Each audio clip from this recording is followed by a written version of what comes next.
Bulletin లో headlines చూద్దాం. నమస్తే, వెల్కమ్ టు ఎస్పీ న్యూస్. ముందుగా ప్రేక్షకులకు ఉగాది శుభాకాంక్షలు. బులెటిన్ లో హెడ్లైన్స్ చూద్దాం.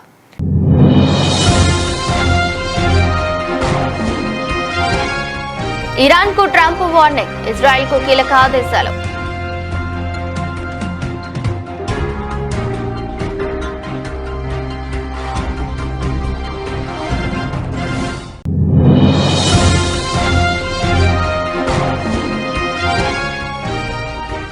పారిశ్రామిక విప్లవానికి కేంద్రం ముందడుగు, 100 ప్లగ్ అండ్ ప్లే పార్కుల ఏర్పాటుకు గ్రీన్ సిగ్నల్.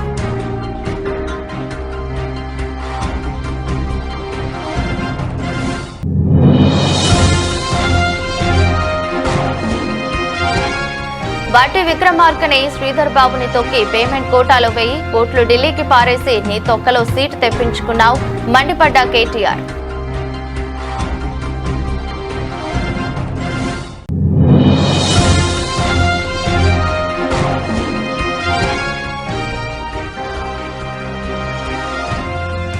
కొంతమంది ఇంకా తమను తాము రాజులుగా భావించుకుంటున్నారు, రేవంత్ రెడ్డి ఎద్దువా.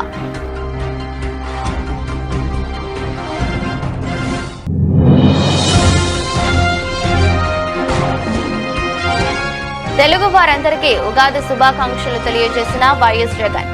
పంచాంగ శ్రవణం కార్యక్రమానికి సంప్రదాయ పంచకట్టులో వైఎస్ జగన్.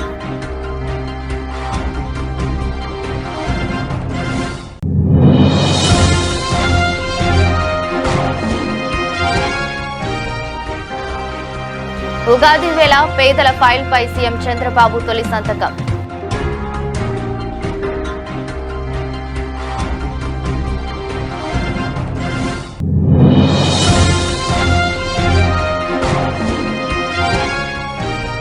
రైతులకు అండగా నిలిచేందుకు యుద్ధ ప్రాతిపదికన ప్రాజెక్టును ప్రజా ప్రభుత్వం పూర్తి, మంత్రి తుమ్మల నాగేశ్వరరావు వెల్లడి.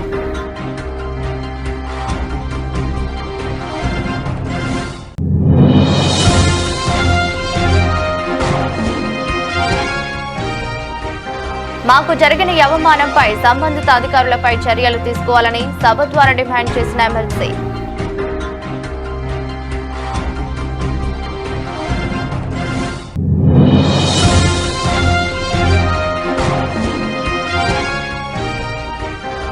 మరింత నిర్లక్ష్యమా, యూపీలో నడి రోడ్డులో చేతి పంపు.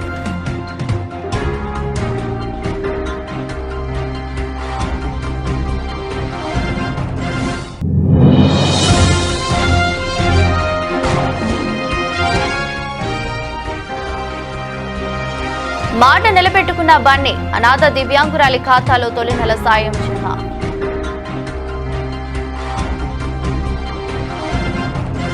మధ్య ప్రాచ్యంలో పెరుగుతున్న ఉద్రిక్తతల నడుమ అమెరికా అధ్యక్షుడు డొనాల్డ్ ట్రంప్ సంచలన వ్యాఖ్యలు చేశారు. ఇరాన్లోని సౌత్ పార్స్ గ్యాస్ ఫీల్డ్ పై ఇజ్రాయెల్ ఇకపై ఎలాంటి దాడులు చేయబోదని స్పష్టం చేశారు. అయితే ఇరాన్ కనుక పొరపాటున అమాయక దేశమైన ఖతార్ పై మళ్లీ దాడికి పాల్పడితే మాత్రం తీవ్ర పరిణామాలు ఎదుర్కోవాల్సి వస్తుందని గట్టిగా హెచ్చరించారు. ఇటీవల ఇరాన్ కు ఖతార్ కు మధ్య ఉన్న సౌత్ పార్స్ గ్యాస్ ఫీల్డ్ పై ఇజ్రాయెల్ దాడి చేసింది. దీనికి ప్రతీకారంగా ఇరాన్ పొరుగున ఉన్న ఖతార్లోని లిక్విఫైడ్ న్యాచురల్ గ్యాస్ కేంద్రంపై దాడులకు దిగింది. ఈ పరిణామాలపై ట్రంప్ తన ట్రూత్ సోషల్ ప్లాట్ఫామ్ లో స్పందించారు. మధ్య ప్రాచ్యంలో జరుగుతున్న పరిణామాలపై ఆగ్రహంతో ఉన్న ఇజ్రాయెల్ ఇరాన్లోని సౌత్ పార్స్ గ్యాస్ ఫీల్డ్ పై తీవ్రంగా దాడి చేసింది. ఈ దాడి గురించి అమెరికాకు ఎలాంటి సమాచారం లేదు, అలాగే ఈ దాడితో ఖతార్ కు ఏమాత్రం సంబంధం లేదని ట్రంప్ వివరించారు. దురదృష్టవశాత్తు ఈ నిజాలు తెలియని ఇరాన్ అన్యాయంగా ఖతార్లోని ఎల్ఎన్జీ ప్లాంట్ పై దాడి చేసిందని ఆయన పేర్కొన్నారు. ఈ నేపథ్యంలో ఇరు దేశాలకు ట్రంప్ స్పష్టమైన సందేశం పంపారు. ఇరాన్ కనుక ఖతార్ పై మళ్లీ దాడి చేస్తే ఇజ్రాయెల్ సహాయం ఉన్నా లేకపోయినా అమెరికా రంగంలోకి దిగుతుంది. ఇరాన్ మునుపెన్నడూ చూడని శక్తితో సౌత్ పార్స్ గ్యాస్ ఫీల్డ్ ను పూర్తిగా పేల్చేస్తామని తీవ్రంగా హెచ్చరించారు.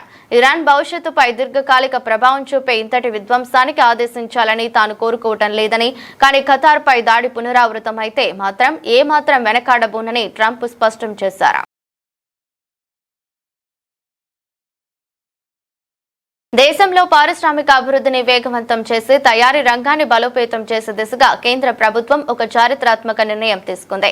ప్రధానమంత్రి నరేంద్ర మోదీ అధ్యక్షతన బుధవారం సమావేశమైన కేంద్ర మంత్రివర్గం భారత్ ఔద్యోగిక వికాస్ యోజన పథకానికి ఆమోదం తెలిపింది.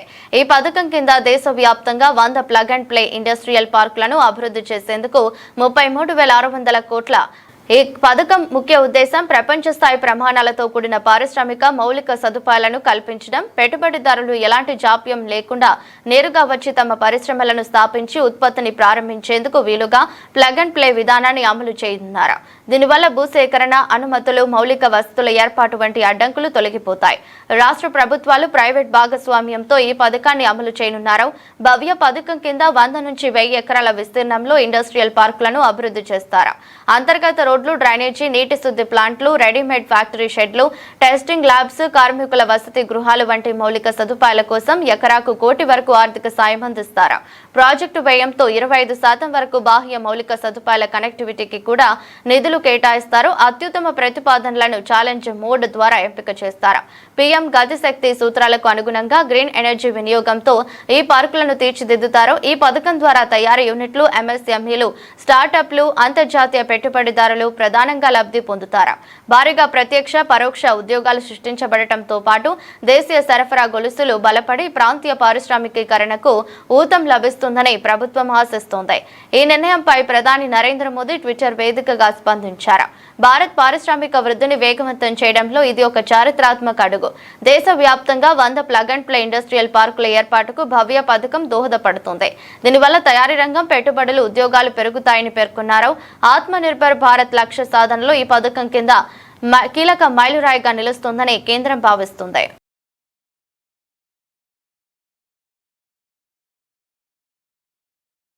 రేవంత్ రెడ్డి ఒక వీధి రౌడీ మాదిరిగా అసెంబ్లీలో తొక్కుకుంటూ పోతా ఉంటూ మాట్లాడుతున్నాడు.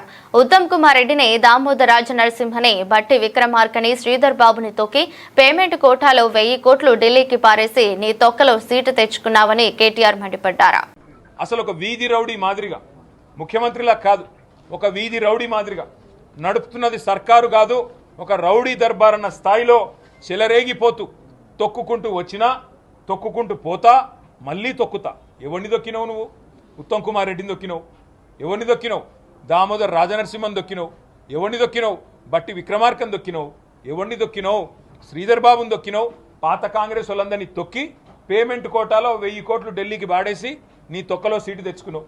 ఆ సీటు కోసం ఏదో మిగతా వాళ్ళందరూ పోటీలు పడుతున్నట్టు ఇవాళ ఇష్టారీతున ముఖ్యమంత్రి గారు ఒక వీధి రౌడీ కంటే హీనంగా అసెంబ్లీని వేదికగా చేసుకొని మాట్లాడిన పద్ధతికి సిగ్గుతో సభ్య సమాజం తలదించుకుంటుంది. ఆయన ఒక వీధి రౌడీలాగా మాట్లాడిన మాటలకు తప్పకుండా బేషరతుగా క్షమాపణ చెప్పాలి. లేకపోతే ఆ స్పీకర్ గారికి ఏమన్నా కనీసం ఒక 1% అన్నా రాజ్యాలు పోయినా రాచరిక పోకడలు పోలేదని, కొంతమంది ఇంకా తమను తాము రాజులుగా భావించుకుంటున్నారని తెలంగాణ ముఖ్యమంత్రి రేవంత్ రెడ్డి విమర్శించారు. నియంత పోకడలతో ప్రజాస్వామ్యాన్ని అపహాస్యం చేస్తున్నారని ఆవేదన వ్యక్తం చేశారు. అధికారంలో ఉన్నప్పుడు అదే పోకడ, ప్రతిపక్షంలో ఉన్నా అదే తీరు అని విమర్శించారు.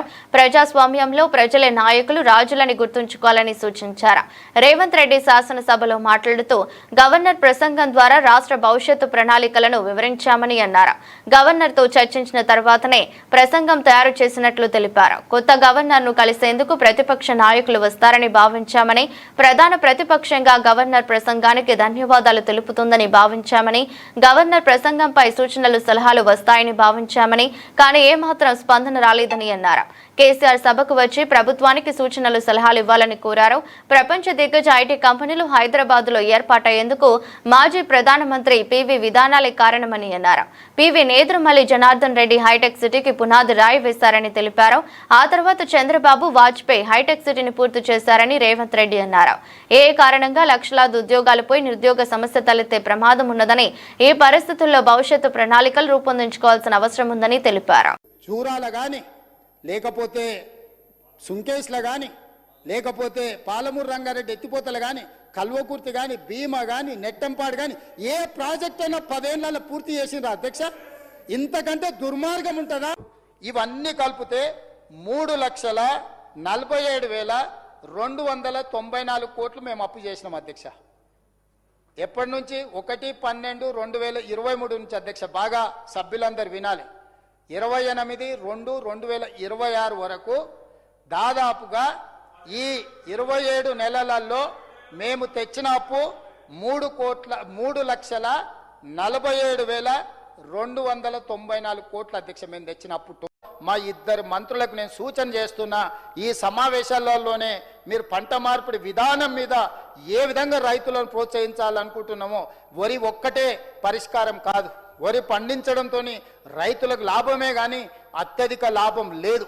కాబట్టి వరి నుంచి పంట దృష్టి మరల్చి కమర్షియల్ క్రాప్స్, పండ్ల తోటలు, కూరగాయల పంటలు అన్ని పండించడం ద్వారా ప్రపంచానికి ఎగుమతి చేసే విధంగా తెలంగాణ ప్రాంతాన్ని ఒక వ్యవసాయ అద్భుతమైన కేంద్రంగా తీర్చిదిద్దడానికి మా ఇద్దరు తెలుగు వారందరికీ ఉగాది శుభాకాంక్షలు తెలియజేసిన వైఎస్ జగన్ శ్రీ పరాభవనామ సంవత్సర ఉగాది సందర్భంగా వైఎస్ఆర్సీపీ కేంద్ర కార్యాలయంలో జరిగిన పంచాంగ శ్రవణ కార్యక్రమానికి సంప్రదాయ పంచకట్లు వైఎస్ జగన్. ఈ కార్యక్రమంలో వైఎస్ భారతి పార్టీ నాయకులు, కార్యకర్తలు పాల్గొన్నారు. ఉగాది సందర్భంగా ఇక్కడున్న పార్టీ నాయకులు, కార్యకర్తలే కాక రాష్ట్రంలో మిగిలిన చోట్ల ఉన్న కూడా నాయకులు, కార్యకర్తలే కాక రాష్ట్ర ప్రజలందరికీ కూడా, తెలుగు వారందరికీ కూడా, ఎక్కడున్నా కూడా అందరికీ కూడా ఈ ఉగాది సందర్భంగా అందరికీ మనస్ఫూర్తిగా శుభాకాంక్షలు తెలియజేస్తాను. తెలుగు నూతన సంవత్సరాది ఉగాది పర్వదినాన సీఎం చంద్రబాబు నాయుడు మానవతా దృక్పథంతో కీలక నిర్ణయం తీసుకున్నారు. పేదలకు ఆర్థిక సాయం అందించే ముఖ్యమంత్రి సహాయ నిధి ఫైల్పై ముఖ్యమంత్రి తన తొలి సంతకం చేశారు. 6,787 మందికి తక్షణ సాయం కింద 55.63 కోట్లను విడుదల చేశారు. ప్రభుత్వం ఏర్పడిన నాటి నుంచి గత 21 నెలల కాలంలో సీఎం సహాయ నిధి ఎల్ఓసీల ద్వారా పేదలకు పెద్ద ఎత్తున అండగా నిలిచారు. ఈ సమయంలో మొత్తం 1,36,240 మందికి 1,241 కోట్ల మేర ఆర్థిక, వైద్య సహాయం అందించినట్లు ప్రభుత్వ వర్గాలు వెల్లడించాయి. రాష్ట్రం ఆర్థికంగా కొన్ని ఇబ్బందులు ఎదుర్కొంటున్నప్పటికీ పేదల సంక్షేమానికి అధిక ప్రాధాన్యతనిస్తూ ముఖ్యమంత్రి పెద్ద మనసుతో ఈ సాయం అందిస్తున్నారని అభిప్రాయపడుతున్నారు. ఉగాది సందర్భంగా ముఖ్యమంత్రికి తిరుమల తిరుపతి దేవస్థానం, విజయవాడ ఇంద్రకీలాద్రిపై ఉన్న దుర్గగుడి అర్చకులు వేర్వేరుగా కలిసి వేద ఆశీర్వచనాలు అందించారు. తీర్థ ప్రసాదాలు అందజేసి శాలువతో సత్కరించారు. నేను అందుకే ప్రతిరోజు ప్రార్థన చేస్తాను. ఈ రోజు కాబట్టి చెప్తున్నా, ఉగాది రోజు కాబట్టి చెప్తున్నాను. నేను ఎక్కువ పూజలు తక్కువ చేస్తాను, కానీ మనసు మాత్రం ఒక్క నిమిషం సంకల్పం మాత్రం తీసుకుంటాను. ఆ సంకల్పం వెంకటేశ్వర స్వామి సాక్షిగా తీసుకుంటా. ఆయన దగ్గరే పోయి నిలబడుకొని ఒకటే కోరుకుంటా, దేవతల రాజధాని అమరావతి, ప్రజా రాజధాని అమరావతి, దేవతల రాజధాని ఎట్లయితే ఉందో దాంట్లో అంత కాకపోయినా నెక్స్ట్ లెవెల్ ఆఫ్ డెవలప్మెంట్ ఇక్కడ చూపించమని, సమస్య లేని రాష్ట్రం చేయమని ఆయన ఒకసారి కోరుకుంటాను. వర్చువల్గా ఓసారి ఎక్కడున్నా నేరుగా తిరుమలకి వెళ్ళి, వర్చువల్గా అంటే ఇమాజినేషన్లో వెళ్ళి ఒక్కసారి పూజ చేసి ఆయన ఆశీస్సులు తీసుకొని అక్కడి నుంచి నా పని ప్రారంభిస్తా. ఏది మంచో అది చేసుకుంటూ short term, medium term, long term ప్రణాళికలు దృష్టిలో పెట్టుకుని అందరి వాడిగా ఉండాలని, దుష్టులకు మాత్రం ఒకటే చెప్తాను, మళ్ళా చరిత్ర చెప్పిన నగ్న సత్యం, దుష్టుల్ని మాత్రం ఏమారితే మళ్ళా మనం మొదటికొస్తాం. దాంట్లో రాజీ లేని పోరాటం చేసి మీ అందరికీ న్యాయం చేసే బాధ్యత తీసుకుంటానని మరొక ముఖ్యమంత్రి రేవంత్ రెడ్డి సంకల్పంతో కేవలం 16 నెలల రికార్డు కాలంలోనే సిద్దిపేట జిల్లా నేరిమెట్టలో 300 కోట్లతో నిర్మించిన భారీ ఆయిల్ ఫామ్ ఫ్యాక్టరీ ప్రారంభోత్సవానికి సిద్ధమైంది. ఇది మన రాష్ట్రంలోనే ఆయిల్ రిఫైనింగ్ సామర్థ్యంతో నిర్మించిన మొట్టమొదటి కర్మాగారం. రవాణా భారం తగ్గించి రైతులకు అండగా నిలిచేందుకు యుద్ధ ప్రాతిపదికన ఈ ప్రాజెక్టును ప్రజాప్రభుత్వం పూర్తి చేసిందని వ్యవసాయ, మార్కెటింగ్, కోఆపరేటివ్, చేనేత, జౌళి శాఖల మంత్రి తుమ్మల నాగేశ్వరరావు అన్నారు. మొట్టమొదటిసారిగా ఆయిల్ ఫామ్ కు సంబంధించినటువంటి ఒక పెద్ద కర్మాగారం తెలంగాణ నడిగడ్డన సిద్దిపేట నియోజకవర్గంలో నెరిమెట్ట గ్రామంలో 300 కోట్లతోటి నిర్మాణం పూర్తి చేసుకొని 22వ తారీఖున రాష్ట్ర ముఖ్యమంత్రి రేవంత్ రెడ్డి గారి చేతుల మీదుగా ప్రారంభం జరగబోతుంది. అక్కడే ఇప్పటి వరకు తెలంగాణలో రిఫైనరీ లేదు. కేవలం ముడి ఆయిల్ పామ్ని మనం పక్క రాష్ట్రాలకి పంపించి రిఫైన్ చేసుకొని మళ్ళీ విజయ బ్రాండ్ ద్వారా మనం అమ్మకాలు కొనసాగిస్తున్నాం. అందుకని హైదరాబాద్కి అత్యంత దగ్గరలో ఉండేటటువంటి సిద్దిపేట తెలంగాణ రాష్ట్రం మొత్తానికి ఒక సెంటర్ పాయింట్గా ఉంటుంది. అన్ని జిల్లాలకి సమాన దూరంలో ఉంటుంది. కాబట్టి ఇప్పుడు 30 జిల్లాల్లో కూడా మనం ఆయిల్ పామ్ని పెంచుకోవటానికి ఈ రోజున తెలంగాణ సిద్ధపడింది. కాబట్టి అన్ని జిల్లాల్లో ఫ్యాక్టరీలు ప్రారంభమయ్యే లోపులోనే వచ్చిన పంటని ఇప్పటివరకు అశ్వారావుపేట ఫ్యాక్టరీకి తీసుకెళ్లాల్సి వస్తుంది. ట్రాన్స్పోర్టు అదేవిధంగా దూరాభారం అవుతుందని యుద్ధ ప్రాతిపదిక మీద రేవంత్ రెడ్డి గారి ప్రభుత్వం వచ్చిన తర్వాతనే మొట్టమొదటి రోజునే శాంక్షన్ చేసి కేవలం 16 నెలల కాలంలోనే పూర్తి చేసి ఈ రోజున ముఖ్యమంత్రి గారి చేతుల మీదుగా ప్రారంభం జరుగుతుంది. కాబట్టి ఈ మహా పండక్కి సంబంధించి పశుసంవర్ధక శాఖ, వ్యవసాయ శాఖ, ఉద్యానవన శాఖ అందరం కలిసి రైతు ప్రదర్శన కూడా ఏర్పాటు చేశాం. రేపు ఉగాది సందర్భంగా శాసనసభ స్పీకర్ ప్రసాద్ గారు, అదేవిధంగా శాసన మండలి అధ్యక్షులు సుఖేందర్ రెడ్డి గారు, రాష్ట్ర మంత్రివర్యులు, పార్లమెంటు సభ్యులు, శాసనసభ్యులు అందరూ ఆ యొక్క వ్యవసాయ ప్రదర్శనని ప్రారంభించడం రేపు ఉగాది సందర్భంగా ప్రారంభిస్తాం. తర్వాత 3 రోజులు కూడా రాష్ట్ర రైతాంగం మొత్తం అక్కడ ఉన్నటువంటి సాంకేతికత, వ్యవసాయ మెళకువలు అన్ని కంపెనీలతో సహా విత్తన కంపెనీలు, అదేవిధంగా యంత్ర పరికరాలకు సంబంధించింది, నూతన పరమైనటువంటి వ్యవసాయ ఉత్పత్తులు, దాంతో పాటు రైతాంగానికి రోజు అక్కడ డిస్కషన్స్ పెట్టి రైతుల యొక్క సందేహాలకి వాళ్ళ యొక్క ఆలోచనలు కూడా తీసుకొని శాస్త్రవేత్తల ద్వారా కూకట్పల్లిలో సీఎం రేవంత్ రెడ్డి పాల్గొన్న హైడ్రా కార్యక్రమంలో శిలాఫలకంపై ప్రభుత్వానికి ఎలాంటి సంబంధం లేని టీపీసీసీ వైస్ ప్రెసిడెంట్ బండి రమేష్ పేరు పెట్టే ప్రోటోకాల్ పాటించకుండా, శాసన మండలి సభ్యుల పేర్లు పెట్టకుండా మాకు అవమానం జరిగింది. హైడ్రా కమిషనర్ రంగనాథ్ కు గాంధీ భవన్ నుండి శాలరీ ఇస్తున్నారా, ప్రభుత్వం నుండి వస్తుందా? మాకు జరిగిన ఈ అవమానంపై సంబంధిత అధికారులపై చర్యలు తీసుకోవాలని సభ ద్వారా డిమాండ్ చేసిన ఎమ్మెల్సీ కలిగిన ఇబ్బంది మీ దృష్టి కూడా ఫోన్లో తీసుకొచ్చారు అధ్యక్ష. దాని గురించి ఒక నిమిషం మాట్లాడి మిగతా విషయాలు మాట్లాడతాను. కుకట్పల్లి నియోజకవర్గంలో అధ్యక్ష హైడ్రా ఒక ప్రోగ్రాం చేసింది అధ్యక్ష. అక్కడికి గౌరవ ముఖ్యమంత్రి వర్యులు, రాష్ట్ర మంత్రి వర్యులు వచ్చారు అధ్యక్ష. నేను ఉమ్మడి రంగారెడ్డి జిల్లా లోకల్ బాడీస్ నుంచి గెలిచినటువంటి ఎమ్మెల్సీని అధ్యక్ష. నాకు ఇక్కడ మేడ్చల్ నుంచి అటు తాండూరు దాకా ప్రోటోకాల్ ఉంటుంది అధ్యక్ష. కొంతమంది అధికారులు పాటిస్తూ ఉన్నారు. ఉదాహరణకు మొన్న వికారాబాద్ కలెక్టర్ గారు కొత్తగా గెలిచిన కౌన్సిలర్లకు ఒక మీటింగ్ పెడితే నన్ను ఆహ్వానించారు అధ్యక్ష. ఏవి రెడ్డి గారికి కూడా ఇన్విటేషన్ వచ్చింది అధ్యక్ష. ఏవి రెడ్డి గారికి 3 జిల్లాలు ఉంటుంది అధ్యక్ష. కుక్కట్పల్లిలో జరిగినటువంటి హైడ్రా కార్యక్రమంలో నా పేర్లు శిలాఫలకం మీద కానీ ఇన్విటేషన్ కార్డు మీద కానీ లేదు అధ్యక్ష. అదే రకంగా ఇక్కడ ఏవి రెడ్డి గారికి ఉండాలి, వాణిదేవి గారికి ఉండాలి, ఇంకా అక్కడ ఉన్న ఎమ్మెల్సీలకు ఉండాలి అధ్యక్ష. అక్కడ లేదు అధ్యక్ష. నేను సంబంధిత అధికారులకు ఫోన్ చేసిన అధ్యక్ష, కలెక్టర్ గారికి చేసిన. ఇక హైడ్రా కమిషనర్ గారు వారు ఫోన్ ఎత్తారు అధ్యక్ష. వాళ్ళు ఓన్లీ బిల్డర్ల ఫోన్లు, అధికార పార్టీ వాళ్ళ ఫోన్లు ఎత్తాడు అధ్యక్ష. నా దగ్గర ఎవిడెన్స్ కూడా అధ్యక్ష. నేను ఫోన్ చేస్తే వారు ఎత్తలే. వారికి గాంధీ భవన్ నుంచి శాలరీ ఇస్తున్నారా, ప్రభుత్వ ఖజానా నుంచి శాలరీ ఇస్తున్నారా, నాకు ఒకసారి స్పష్టం చేయాలి ప్రభుత్వం అధ్యక్ష. ఇక్కడ మా అధ్యక్షుల వారు పిసిసి అధ్యక్షులు కూడా ఉన్నారు. గాంధీ భవన్ నుంచి హైడ్రా కమిషనర్కి శాలరీ ఇస్తా ఉన్నారా, ప్రభుత్వ ఖజానా నుంచి ఇస్తా ఉన్నారా? ఒక ప్రజాప్రతినిధిగా నేను ఫోన్ చేస్తే ఎందుకు అటెండ్ చేయరు వారు? దీనికి దయచేసి సమాధానం కావాలి అధ్యక్ష. అధ్యక్ష, నా పేరు పెట్టలేను సరే, అక్కడ బండి రమేష్ మరి 40 సంవత్సరాలుగా పనిచేస్తున్న తుమ్మల నాగేశ్వరరావు సార్ ఉన్నారు, ఇక్కడ వివేకానంద ఉన్నారు, చాలామంది మంత్రులు ఉన్నారు. వారి అనుభవంలో ఇట్లాంటిది ఎప్పుడన్నా ఎదురైందా దయచేసి చెప్పాలి. పిసిసి అధ్యక్షుల వారు వారి కమిటీలో పనిచేస్తున్నటువంటి టీపీసీసీ వైస్ ప్రెసిడెంట్ బండి రమేష్ కాంగ్రెస్ పార్టీ బీఫామ్ మీద కుక్కట్పల్లి కాన్స్టిట్యున్సీలో ఓడిపోయినటువంటి వ్యక్తి అధ్యక్ష. ఎవిడెన్స్ ఉన్నాయి అధ్యక్ష. వారి పేరు శిలాఫలకం మీద పెట్టారు, ఇన్విటేషన్ కార్డులో పెట్టారు అధ్యక్ష. నేను 2 సార్లు ఎమ్మెల్సీగా ప్రభుత్వంలో క్యాబినెట్ ర్యాంకులో గత ప్రభుత్వంలో విప్పుగా పనిచేసిన, తెలంగాణ ఉద్యమంలో 14 సంవత్సరాలు కేసీఆర్ గారి నాయకత్వంలో 2001 నుంచి పనిచేసిన ఒక బీసీ బిడ్డను. నా పేరు ఎందుకు ఉండదని చెప్పేసి అడుగుతా ఉన్నాను అధ్యక్ష. దీనికి సమాధానం కావాలి అధ్యక్ష. దీన్ని ఇక నేను ప్రభుత్వం నుంచి ఆశించేదానికంటే అధ్యక్ష, ఇది దేవాలయం అయితే దేవుడు మీరు, ఇది ఇల్లు అయితే ఇంటి పెద్ద మీరు ఆ అధికారులపైన తక్షణ చర్యలు తీసుకోవాలి. ఈ సభకు ఇక్కడికి పిలిపించి వారితో క్షమాపణ చెప్పాలని చెప్పేసి నేను మిమ్మల్ని వేడుకుంటా ఉన్నాను అధ్యక్ష.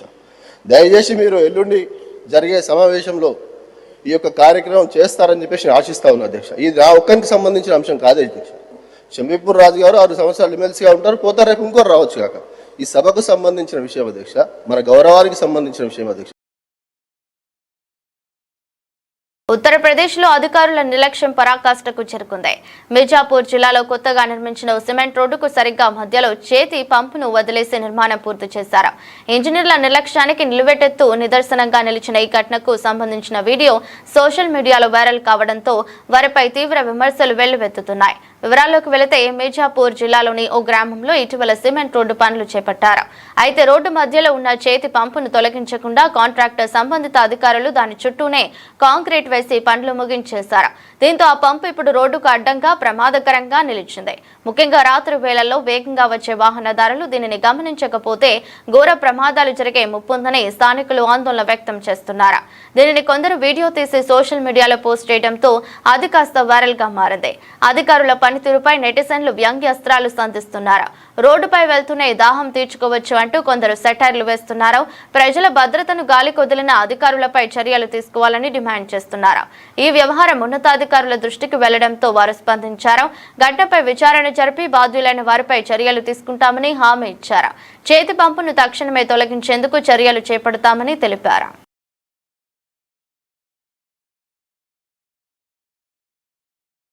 ఐకాన్ స్టార్ అల్లు అర్జున్ తన గొప్ప మనసును మరోసారి చాటుకున్నారు. కాకినాడ జిల్లా వేట్లపాలెం బాణాసంచా ప్రమాదంలో అనాథగా మారిన దివ్యాంగురాలికి అండగా నిలుస్తానని ఇచ్చిన మాటను నిలబెట్టుకున్నారు.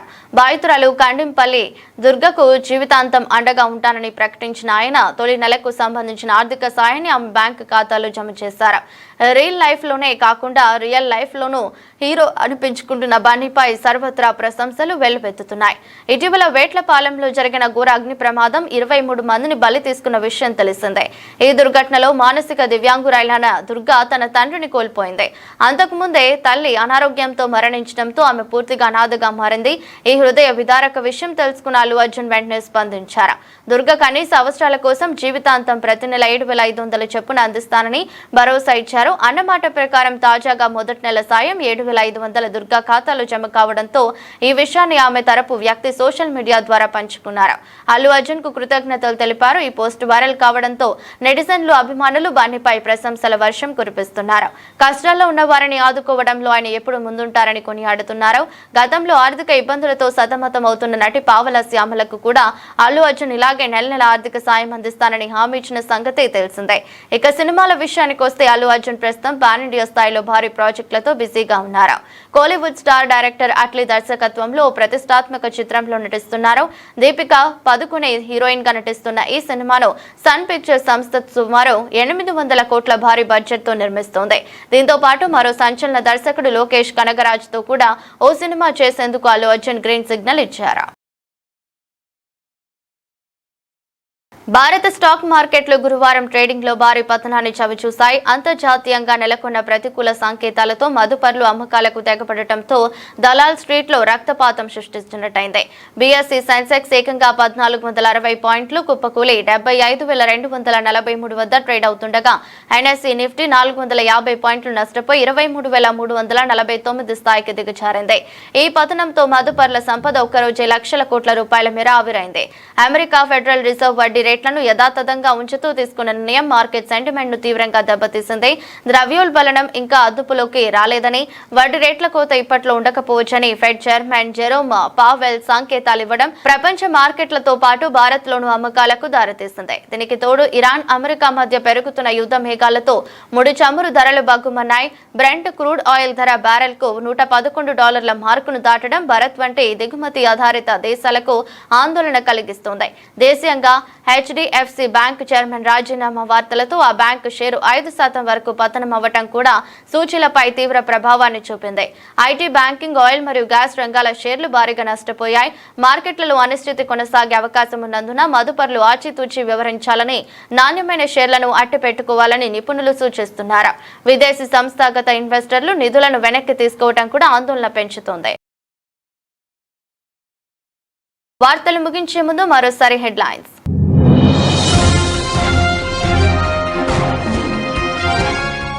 ఇరాన్ కు ట్రంప్ వార్నింగ్, ఇజ్రాయెల్ కు కీలక ఆదేశాలు.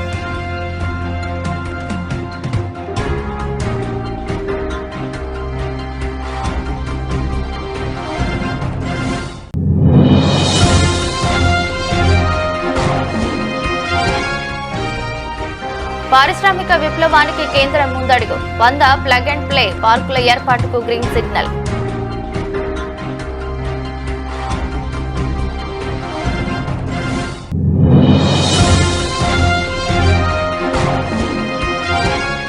బాటి విక్రమార్కని శ్రీధర్ బాబుని తొక్కి పేమెంట్ కోటాలో 1000 కోట్లు ఢిల్లీకి పారేసి నీ తొక్కలో సీటు తెప్పించుకున్నావు, మండిపడ్డ కేటీఆర్.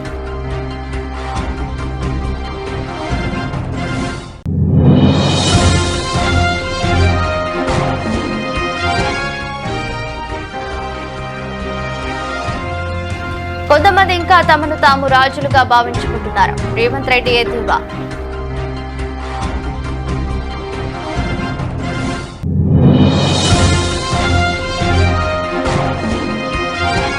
తెలుగు వారందరికీ ఉగాది శుభాకాంక్షలు తెలియజేసిన వైఎస్ జగన్. పంచాంగ శ్రవణం కార్యక్రమానికి సాంప్రదాయ పంచకట్టులో వైఎస్ జగన్.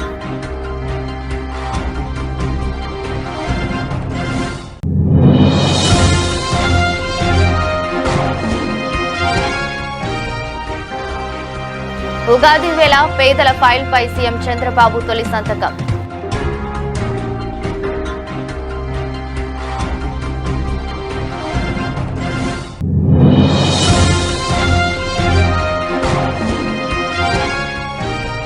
రైతులకు అండగా నిలిచేందుకు యుద్ధ ప్రాతిపదికన ప్రాజెక్టును ప్రజా ప్రభుత్వం పూర్తి, మంత్రి తుమ్మల నాగేశ్వరరావు వెల్లడి.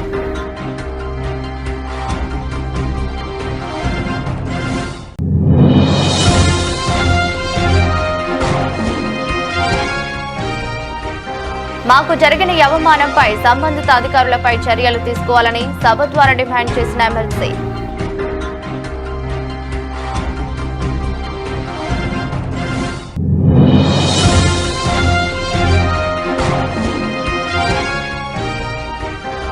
మరింత నిర్లక్ష్యమా?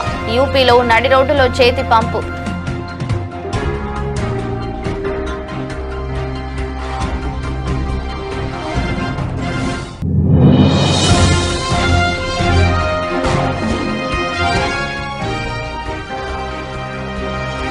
మాట నిలబెట్టుకున్న బన్నీ, అనాథ దివ్యాంగురాలి ఖాతాలో తొలి నెల సాయం జమ.